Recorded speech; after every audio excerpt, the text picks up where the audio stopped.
To all of our podcast listeners, I'm sorry that if the volume got too high there, but yes, we're talking about the Lion King. Okay. I'm kidding. I'm not Now, gonna.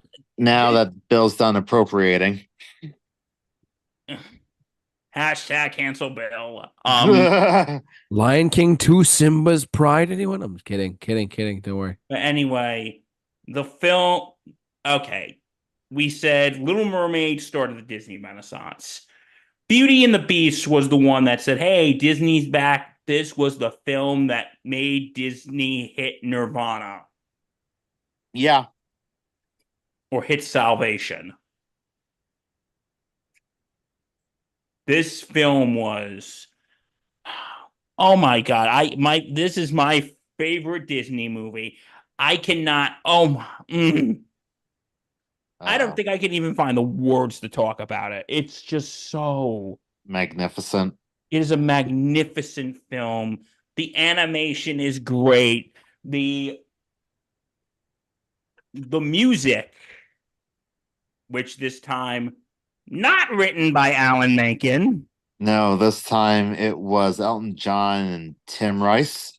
Yeah, because actually, funny story. This was actually the first Disney animated film since The Great Mouse Detective that didn't include music from Howard Ashman, and the first Disney movie since Oliver and Company that didn't include the work of Alan Menken.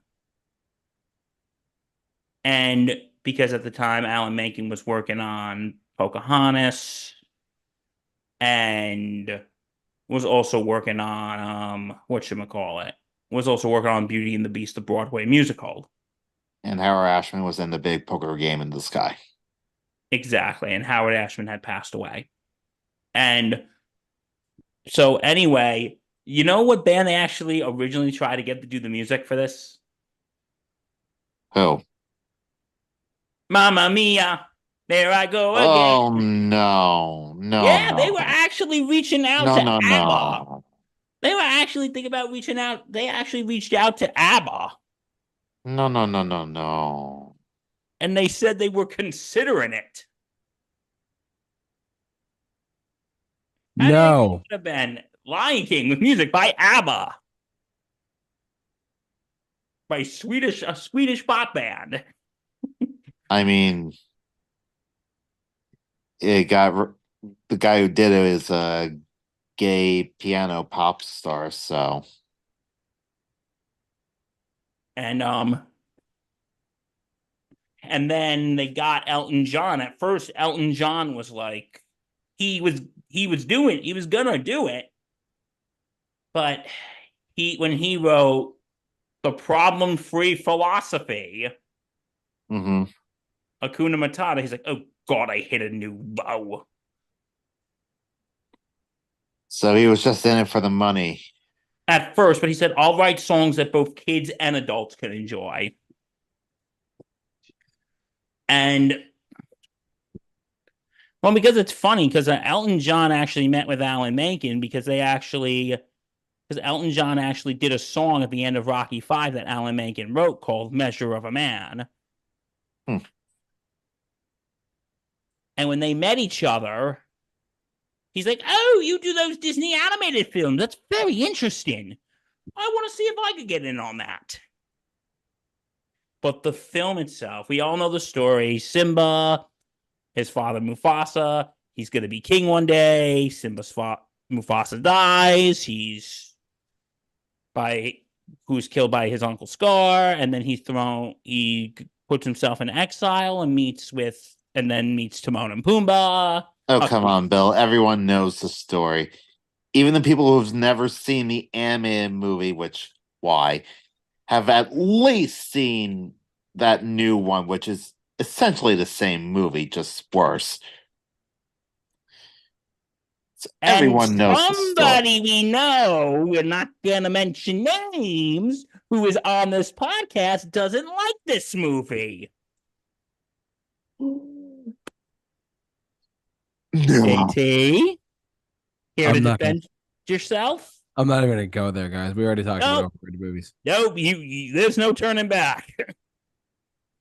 We've been going for like an hour and 40 minutes. Come on. Okay, moving on. But this film was actually an underdog, believe it or not, with Disney, because we're not going to give it its own segment, but I'll briefly talk about it. Another film that was in the making at this time, of course, Pocahontas. That was the film that Disney put all their chips on Hmm. because they were thinking if Beauty and the Beast was good enough to get nominated for Best Picture, they were going to make a film that was good enough to win it. And they thought Pocahontas was going to be the one. So they put the A team and everyone on Pocahontas, and they basically put Lion King to the B squad. The B Squad. The B squad. And because they thought the Pocahontas was going to be the more prestigious film, it was going to be the big one, and the Lion King was going to be the more, was just going to be the, Yeah. how do I describe it, Justin? The kiddie film. It was just going to be, yeah, the fun filler film, you know? And then what happened was Lion King ended up being a huge hit and ended up breaking Aladdin's record for highest grossing film of the time. And they kept that record for 9 years until Finding Nemo, but still holds the record for the highest rated traditionally animated film. Right. And the movie and it's funny how if you go on Rotten Tomatoes, and listen, we don't always trust Rotten Tomatoes. Lion King had like a 90 something percent rating. Pocahontas is like the only film from the Disney Renaissance on there that has a rotten rating. Oof, how bad? And that was supposed to be the big one. But anyway, this film and also this movie, 3 songs were nominated for Best Original Song.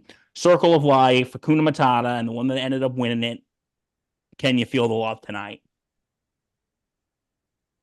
And this movie, like I said, Little Mermaid started it. Beauty and the Beast basically said, hey, we're back. Disney, The Lion King, effing just dominated and said, yep, we're here to stay.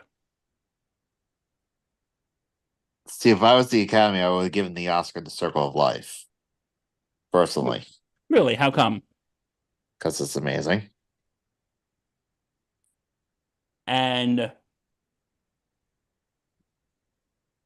But hey, either way, Elton John would have gotten an Oscar. Yep. What if Either Hakuna way. Matata got the Oscar? Good night, everybody. Going to bed. God bless. But So, it's our problem-free philosophy. all right.